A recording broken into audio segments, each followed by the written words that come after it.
베드로전서 3장 1절에서 8절입니다.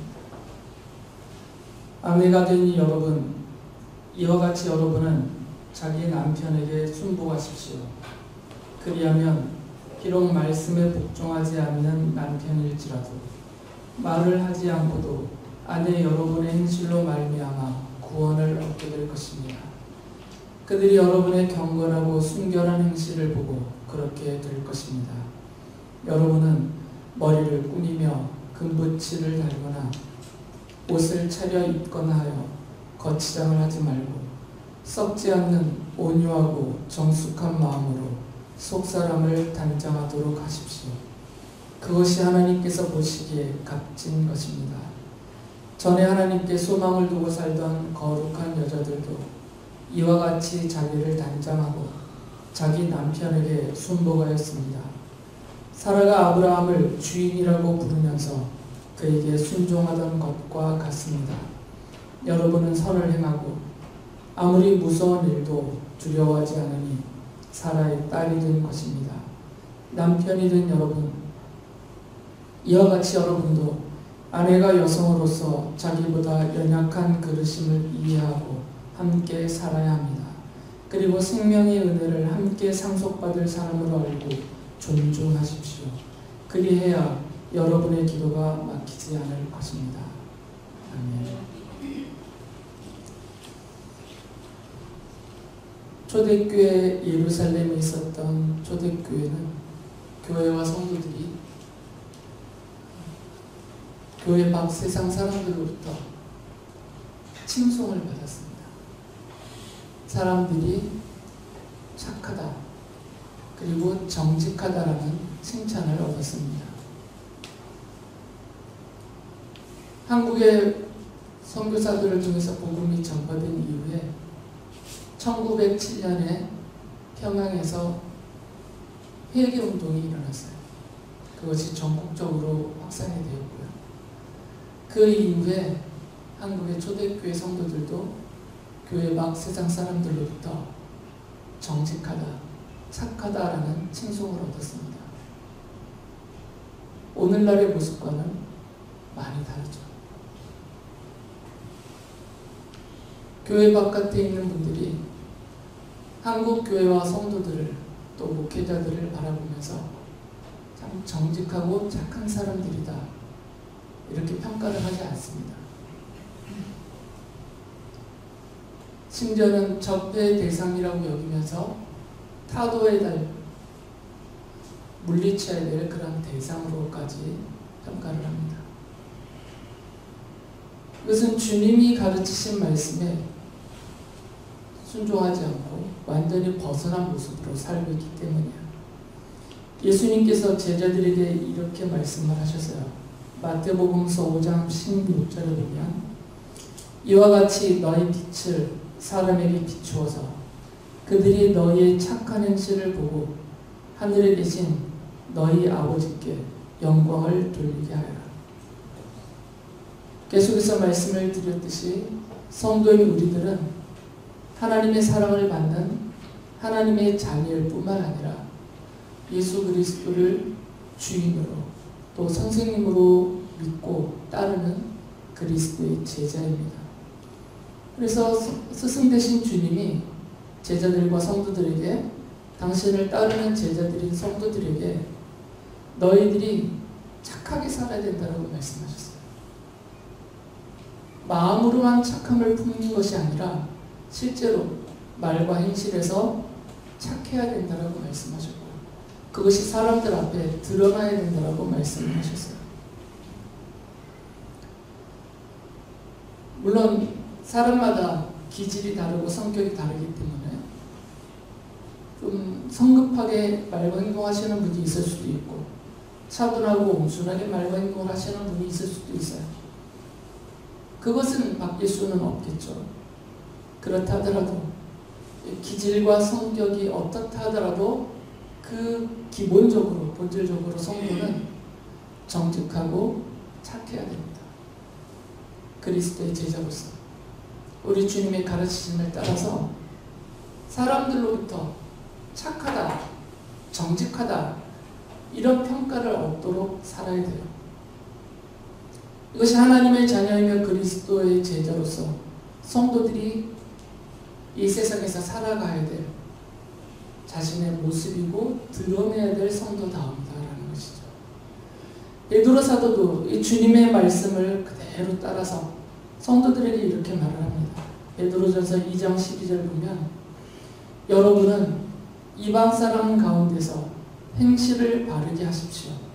그렇게 해야 그들은 여러분더러 악을 행하는 자라고 욕하다가도 여러분의 바른 행위를 보고 하나님께서 찾아오시는 날에 하나님께 영광을 돌릴 것입니다. 주님의 가르치심을 그대로 받아서 사도들이, 제자들이 교회와 성도들에게 이렇게 가르쳤어요. 바르게 살아야 된다는 거죠. 정직하고 착하게 살아야만 된다. 그래야 세상 사람들이 하나님께 영광을 돌리면서 하나님께로 돌아오게 될 것이다 라고 말씀을 했어요. 그래서 이런 맥락에서 베드로 사도가 지금 여인들을 대상으로 말하는 것이지만 사실은 남녀를 가리지 않고 모든 성도들이 하는 말입니다. 그래서 이런 말을 한 것이에요. 베드로전서 3장 3절 4절에 보면 여러분은 머리를 꾸미며 금붙이를 달거나 옷을 차려입거나 하여 거치장을 하지 말고 썩지 않는 온유하고 정숙한 마음으로 속사람을 단정하도록 하십시오. 그것이 하나님께서 보시기에 값진 것입니다. 거치장은 누구나 할 수 있어요. 좀 부지런하면, 그리고 조금의 돈만 있으면 겉은 다 꾸밀 수 있습니다. 그리고 꾸민 이 거치장한 모습은 사람들 앞에 내가 애써 노력하지 않아도 저절로 드러나요. 나를 보는 사람들이 보고 다 알 수가 있기 때문이에요. 지저분하게 아주 게으르게 살으라는 것이 아니라 이것에만 마음을 두지 말라는 거죠. 거치장에만 마음을 쓰지 말라 그 얘기예요. 거치장도 해야 되겠죠. 깔끔하게 하고 그리고 부지런함으로 자기 몸을 치장하는 것은 아무 잘못이 없습니다. 성경이 그런 것까지 금하지는 않습니다. 그러나 속사람을 치장하지 않아요. 다시 말하면 정직함과 착함을 자기 안에 단장하지 않고 거치장에만 신경 쓰고 거기에만 시간을 쓰고 거기에만 돈을 쓰고 거기에만 마음을 쓰고 몸을 쓰는 이런 것은 하지 말라는 거죠. 정죄하는 것이 아니고요. 거치장하는 것을 정죄하는 것은 절대로 아닙니다. 자기의 형편에 맞게 자기의 생활 수준에 맞게 좋은 것 입을 수 있고 좋은 것으로 화장할 수도 있고 좋은 것으로 꾸밀 수 있어요. 그것은 아무런 죄도 아닙니다. 그것은 하나님이 성도들에게 주신 그 물질적인 복을 누릴 수 있는 자유예요. 그것은 누구도 정죄하지 않습니다. 교회에서도 옛날에는 너무 보수적이어서 이런 성경 말씀을 문자적으로 너무 심하게 해석을 했기 때문에 거의 통일된 옷을 입게 만들었어요. 교회에서도. 그래서 예전에 교회에 오셨던 분들의 복장은 침침해요. 그리고 거의 비슷비슷해요. 화려하거나 튀는 것을 용납하지 않았습니다. 제가 처음 신앙생활했던 교회도 아주 보수적인 장로예요. 다 똑같아요. 옷이. 색깔이 다 똑같다는 거죠. 침침합니다. 집에 그런 옷만 있어서가 아니에요. 집에 신방을 가거나 방문하면 좋은 옷들, 화려한 옷들 많습니다. 꾸밀 수 있는 것들도 장식품, 귀금속도 많아요. 그런데 비 올 때는 그거 다 손못대고 그냥 아주 평범하고 무난하고 튀지 않는 것으로 입고 그렇게 꾸미고 왔어요. 이건 성경을 너무 문자적으로 해석한 것이고 물질을 너무 부정적으로 보는 것이에요. 그건 성경을 잘못 이해한 겁니다. 성경에 등장하는 훌륭한 우리가 추앙하는 믿음의 위인들, 선진들을 보면 그 중에 어마어마한 부자들도 많아요. 사회 지도층도 많고 세상을 주도했던 사람들도 많습니다.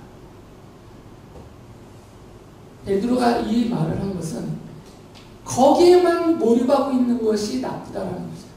너무 거기에만 몰입을 하면 속사람을 단장할 수 없다는 것이죠.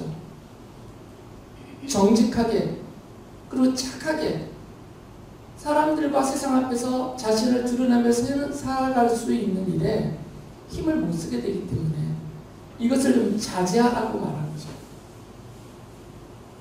바울사도도 같은 말을 합니다. 디모데전서 2장 10절에 보면 하나님을 공경하는 여자에게 어울리게 착한 행실로 치장하기를 바랍니다.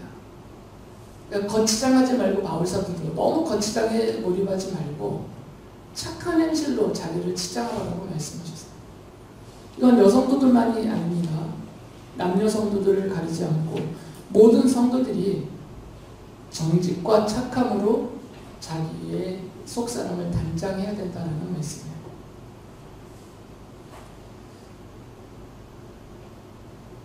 그러면 성도들이 치장해야 되는, 단장해야 되는, 자기 속사람을 단장하고 치장해야 되는 이 착한 행실이라는 게 뭔가? 물론 우리가 일반적으로 착하다 그러면 벌써 되게 온순해 보이는 사람을 착하다라고 얘기해요. 이 착함을 그 사람의 성향 또는 그 사람의 기질과 성격을 판단하는, 평가하는 그런 말로 많이 써요. 그래서 제가 좀 착해 보이잖아요. 제 속도 모르는 여러분들은 제가 되게 착한 사람인 줄 착각을 많이 하세요. 그럼 제가 좀 온유함이 있잖아요. 화도 안 내고 거칠게 행동도 말도 안 하고. 그러니까 저를 아는 대부분의 사람들은 제가 착하다라고 얘기를 해요. 그런데 베드로 사도가 말하고 있는 착함, 예수께서 말씀하셨던 착한 행실이라는 것은 이런 기질과 성향, 이걸 말하는 것이 아닙니다. 도덕적인 부분이 강조가 되어 있어요. 도덕적인 착함입니다. 그것을 성경적인 용어로는 거룩함이라고 표현해요. 베드로 사도가 베드로전서 1장 15절 16절에서 이렇게 말을 합니다. 여러분을 불러주신 그 거룩하신 분을 따라 모든 행실을 거룩하게 하십시오. 성경에 기록하기를 내가 거룩하니 너희도 거룩하여라 하였습니다.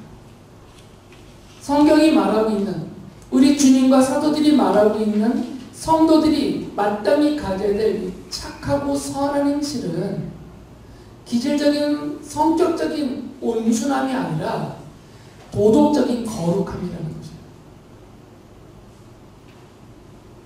거룩함에 대해서는 누차 말씀을 드렸습니다. 구별됨입니다. 악으로부터 구별됨, 죄로부터 구별됨, 더러움과 부패함과 불의, 부정으로부터 구별됨, 그 반대편에 서는 것이 거룩함이에요.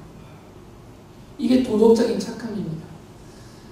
그러니까 성도들은 구별됨이 있어야 예수께서 말씀하시는 착한 행실로 자기를 치장할 수 있게 된다는 것입니다. 구별되지 않으면 착한 행실로 자기를 치장할 수가 없어요. 그러면 교회 바깥에 있는 분들이 성도와 교회를 볼 때 이 구별되지 않은 모습으로 그냥 세상 사람들과 똑같이 지내기 때문에 하나님께 영광을 돌릴 일이 발생하지 않는다는 것이죠. 기질적인 온순함 갖고는 안 된다는 겁니다. 성격적인 온유함만 갖고는 안 된다는 것이에요. 우리 주님과 성도들이 마땅히 치장하고 꾸며야 될 그 속사람과 거치장은 도덕적인 거룩함이다라는 것이죠. 구별됨을 말해요. 그래서 이 착하다라는 것을 선하다라고 바꾸는 것입니다. 성경은 착하다와 선하다를 동의어로 써요. 이걸 같은 말로 써요. 그러니까 선한 성도들이 꾸며야 될 착한 행실은 선한 행실이에요. 그런데 우리가 알고 있듯이 행실이라는 것은 안에 있는 것이 바깥으로 드러난 모습입니다. 그러니까 선한 행실이, 착한 행실이 바깥으로 드러나려면 이것을 드러내게 할 수 있는 그 안에 있는 속마음이 중요한 거죠. 그래서 베드로 사도가 이렇게 말한 겁니다. 베드로전서 3장 16절에 보면 그러나 온유함과 두려운 마음으로 답변하십시오. 선한 양심을 가지십시오. 그리하면 그리스도 안에서 행하는 여러분의 선한 행실을 욕하는 사람들이 여러분을 헐뜯는 그 일로 부끄러움을 당하게 될 것입니다. 마음이 선해야 된다는 겁니다.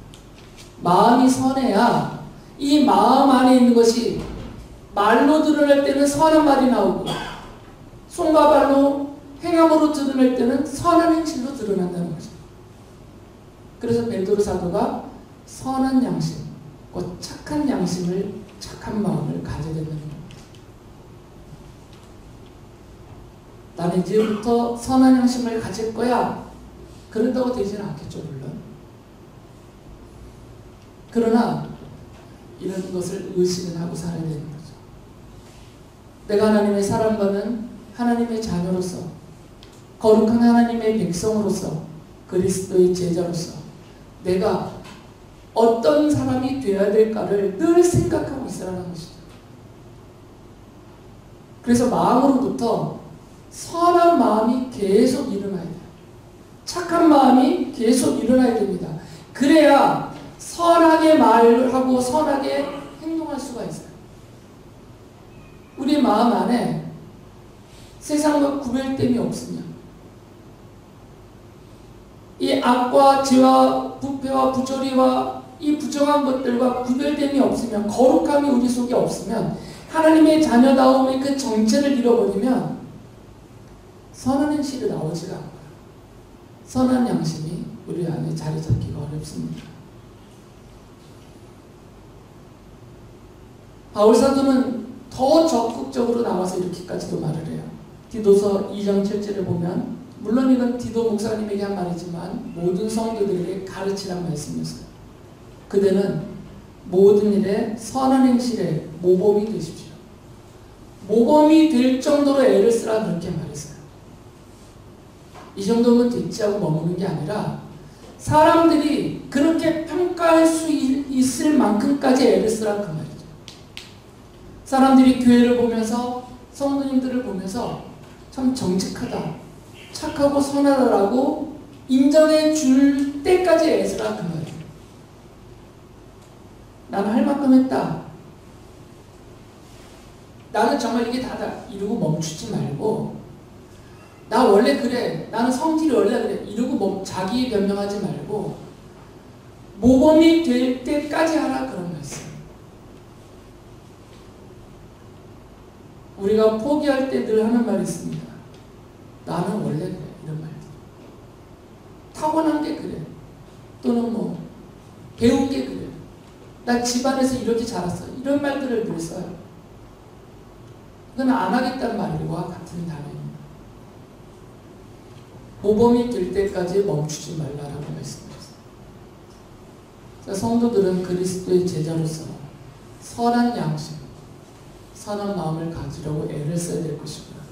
그래야만 이것이 선하고 착한 정직한 행실로 드러나게 된다는 것입니다. 성도는 거룩한 하나님의 백성으로 부르심을 받았기 때문에 하나님을 따라서 거룩하게 살아야 합니다. 그래서 성도는 육체적인 탐욕과 그리고 세상의 것에 대한 욕심을 버려야 됩니다. 아까워하지 말고 과감히 버려야 돼요. 하나님의 나라를 소망하면서 하나님과 사람들 앞에서 부끄러울 것이 없도록 살려고 애를 써야 됩니다. 성도는 하나님의 자녀로서 우리 하나님을 따라서 선한 양심을 가지고 선한 행실을 사람들에게 보여야 합니다. 하나님께서는 바로 성도들의 이런 선한 양심과 선한 행실을 아주 값지게 여기시기 때문이에요. 그러면 우리 주님과 또 베드로를 비롯한 사도들이 왜 이렇게 성도들에게 선한 양심을 갖고 선한 행실을 힘쓰라고 말씀을 하셨는가? 이유와 목적이 있지 않겠어요? 다른 부수적인 이유와 목적도 있겠지만 가장 중요하고 너무나도 분명한 목적이 있습니다. 그것은 영혼 구원이에요. 베드로 사도가 아내들을 믿는 아내들입니다. 신앙생활하고 있는 믿는 아내에 위치해 있는 여성도들에게 한 말이지만 사실은 이것은 남성도들에게도 반대적인 상황에 있는 남성도들에게 똑같이 해당되는 말이에요. 이렇게 말을 했죠. 베드로전서 3장 1절 2절을 보면 아내가 되는 여러분 이와 같이 여러분은 자기 남편에게 순복하십시오. 그리하면 비록 말씀에 복종하지 않는 남편일지라도 말을 하지 않고도 아내 여러분의 행실로 말미암아 구원을 얻게 될 것입니다. 그들이 여러분의 경건하고 순결한 행실을 보고 그렇게 될 것입니다. 성도들이 왜 선한 양심을 갖고 선한 행실을 힘써야 되냐면 내 사랑하는 사람들 중에 아직 주님 앞에 돌아오지 않는 아직 그 영혼이 구원을 받지 못하고 있는 나의 사랑하는 사람들이 나의 선한 양심과 그로 인해서 행하지는 선한 행실을 보고 우리 주님께 돌아와 그 영혼이 구원받을 수 있게 될 가능성이 많다. 그 얘기예요. 영혼 구원의 목적이 있습니다.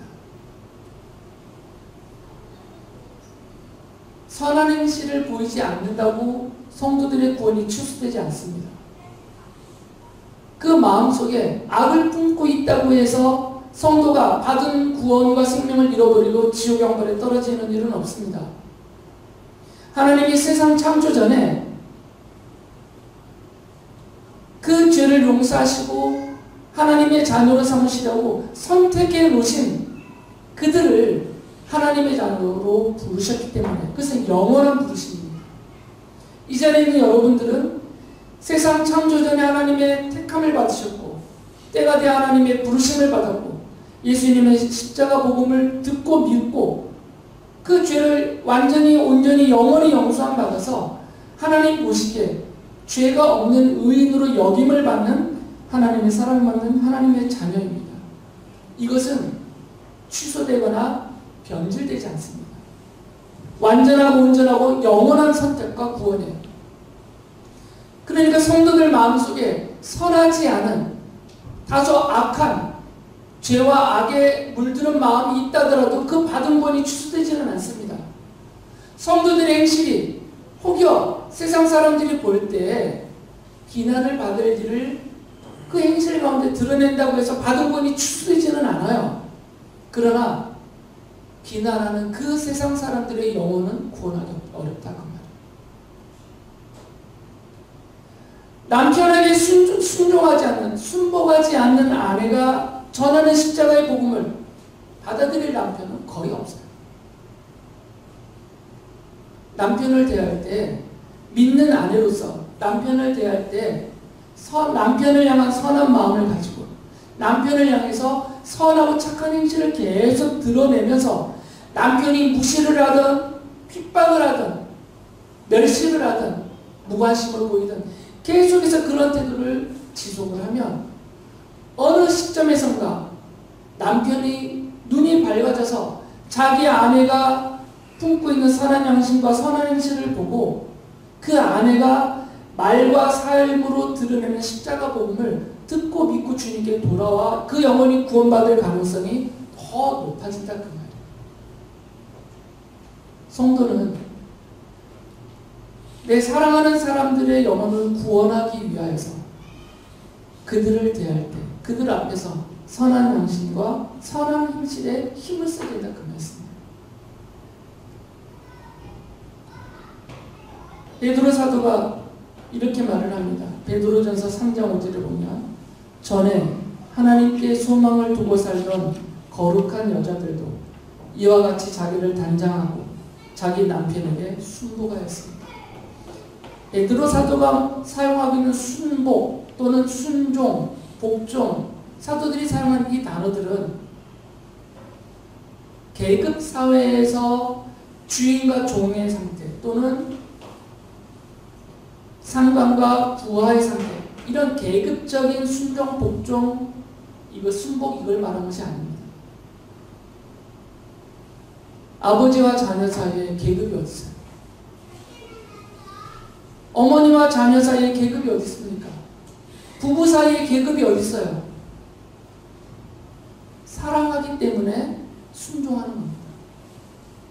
존중하기 때문에 따르는 것이에요. 그런 측면에서 순복하다, 복종하다, 순종하다 이 단어를 쓰는 겁니다. 믿는 아내들이 믿지 않는 남편에게 순종하고 순복하고 복종한다라는 이 표현은 그냥 무조건 참아라. 사회적인 지위가 남편이 높고 아내가 종속적인 관계이기 때문에 무조건 따라야 된다. 이런 강요라는 것이 아니고 남편을 사랑하기 때문에 그 영혼을 구원하기 위하여서 비록 그가 말씀드렸던 대로 좀 어리석게 말하고 행동하더라도 거칠은 태도를 갖는다더라도 더 심하게는 나를 핍박하더라도 그 영혼을 구원하기 위해서 그를 사랑하는 아내로서 순종하고 순복하라 그 말이에요. 받아들이고 따라주라는 것이죠.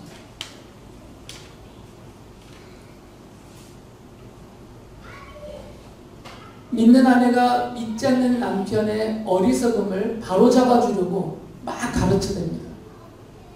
그러면 남편은 아이고 감사합니다. 깨우쳐 주셨으니 감사합니다. 이렇게 안 해요. 더 못되게 해요. 대부분의 남편들. 저를 비롯해서. 제 아내가 제가 잘못 생각하는 걸 바로잡아주려고 조금 가르쳐주면 삐쳐가지고 제가 기분이 팍 상해서 잘 안 들어요. 저만 그러겠습니까? 남자들이 거의 대부분이 갖는 태도예요.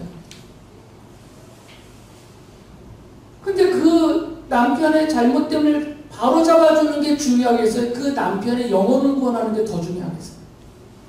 우리는 더 중요한 것을 취하고 더 소중한 것을 얻으려고 여지껏 살아오고 있잖아요. 그런데 왜 남편의 영혼 구원이 더 소중하고 중요한데 그거보다 덜한 것을 바로잡으려고 애를 씁니다. 그러면 복음이 전해질 리가 없습니다. 그래서 베드로 사도가 하는 말은 이런 면들이 보이더라도 그냥 받아주고 따라주고 거칠게 어리석게 악하게 남편을 대하지 말아요. 그러다 보면 남편의 눈이 밝아져서 아내의 그 모습을 보게 되고 감동하게 되고 깨닫게 되고 아내가 말과 행실로 전하는 십자가 복음을 받아들일 가능성이 많다고 해요. 전에 하나님께 소망을 두고 살던 믿음의 여성들이 다 이렇게 살았다고 얘기를 해요. 뭐가 중요한지를 알았다는 겁니다. 하나님께 소망을 두었다는 얘기는 무엇이 더 본질적이고 더 중요하고 인생의 최고의 가치인지를 이분들이 알았기 때문에 이렇게 살았다라는 것이 남편들을 대하면서. 그러면서 대표적인 여인 한 분을 말하죠. 베드로전서 3장 6절에 보면 사라가 아브라함을 주인이라고 부르면서 그에게 순종하던 것과 같습니다. 여러분은 선을 행하고 아무리 무서운 일도 두려워하지 않으니 사라의 딸이 된 것입니다. 아브라함의 아내 사라가 아브라함이 모든 면에서 올바르기 때문에 순종했겠어요? 아브라함의 말과 행실이 아주 사라가 감복에 되어서 정말 옳습니다. 당신 최고입니다. 그렇기 때문에 그런 사람이기 때문에 순종했겠냐 그 얘기예요. 사라는 하나님께 소망이 있었단 말이죠. 하나님께 소망이 있으니까 아브라함이 우리 이집트로 피신하자 할 때 따라가고 심지어는 당신은 내 아내라고 하지 말고 나의 부인이라고 속입시다 할 때도 그냥 따르고 두 차례나 수모도 당하고 바로의 궁에도 끌려가고 별일을 다 당했어요. 그러나 사라는 늘 아브라함을 따랐다는 거죠. 그의 말을. 그 이유는 사라는 아브라함을 보지 않았기 때문에 아브라함에게 소망을 두지 않고 하나님께 소망을 줬기 때문에 비록 아브라함이 어리석은 결정을 해도 어리석은 행동을 해도 나의 하나님이 옳은 길로 이끌어 주실 것이다. 나의 하나님이 나를 보호하고 인도해 주실 것이다. 계속해서 하나님께 소망을 두고 있었기 때문에 무슨 소리나 어떻게 나를 당신의 아내인 나를 누이라고 속이냐 이렇게 대들지 않아요. 더 중요한 것이 무엇인지 알았다 그 얘기입니다. 그래서 같은 맥락으로 베드로 사도가 남성도들에 대해서도 말을 해요. 믿는 남성도가 믿지 않는 아내의 영혼을 구원하기 위해서 이 믿는 남편들도 아내를 존중해야 된다고 얘기를 해요. 베드로전서 3장 7절에서 말하죠. 남편이 되니 여러분 이와 같이 여러분도 아내가 여성으로서 자기보다 연약한 그릇임을 알고 이해하고 함께 살아야 합니다. 그리고 생명의 은혜를 함께 상속받을 사람으로 알고 존중하십시오. 그래야 여러분의 기도가 막히지 않을 것입니다. 아내를 존중하지 않고 함부로 대하는 그 남편이 전하는 십자가의 복음을 받아들일 아내가 어디 있겠어요? 당신이라 올바로 사세요 그러겠죠. 같은 맥락입니다. 왜 성도가 사랑하는 사람들을 대할 때 또는 사회에서 만나는 사람들을 대할 때 선한 양심을 갖고 선한 행실을 그들에게 보이려고 애를 써야만 하냐면 그 모든 사람들의 영혼 구원의 목적이 있기 때문이에요. 물론 그 과정에서 억울할 수도 있고 손해와 희생이 가구될 수도 있습니다. 그런데 내가 억울하게 여기는 그것, 내가 희생과 손해보는 것을 아까워하는 그것과 그 사람의 영혼 구원과 상대적으로 비교하면 비교가 되겠냐고요. 내 아내 앞에 무릎 꿇기 싫어서 내가 억지로 아내를 굴복시키고 그 위에 서려고 노력하는 그 노력이 결국 아내의 영혼을 주님 앞에 돌아와 구원받지 못하게 하는 장벽, 장애물이 되는 행동이라면 이것만큼 악하고 어리석은 행동이 뭐가 있겠냐고요. 성도는 하나님의 사랑을 받는 하나님의 자녀이면서 동시에 예수 그리스도를 믿고 따르는 그리스도의 제자입니다. 그렇기 때문에 성도들은 하나님의 백성으로서 우리 하나님을 따라서 선한 양심을 갖고 선한 행실을 보이며 살려고 애를 써야 됩니다. 그 목적은 당연히 영혼 구원에 있습니다. 하나님의 전 성도들이 십자가의 복음을 전하고 선한 양심과 선한 행실로 십자가의 사랑을 실천하면서 영혼을 구원하는 그리스도의 제자로 살기를 원하십니다. 바로 이것이 본질적인 성도의 정체이며 삶의 이유이며 이 세상을 살아가는 가치, 최고의 가치입니다. 그리스도의 제자로서 모든 성도들이 힘들지만 선한 양심을 갖고 선한 행실을 힘써서 사랑하는 사람들의 영혼을 어떻게든 주님 앞에 돌아오게 하는 그리스도의 제자로서 살아갈 수 있기를 바랍니다.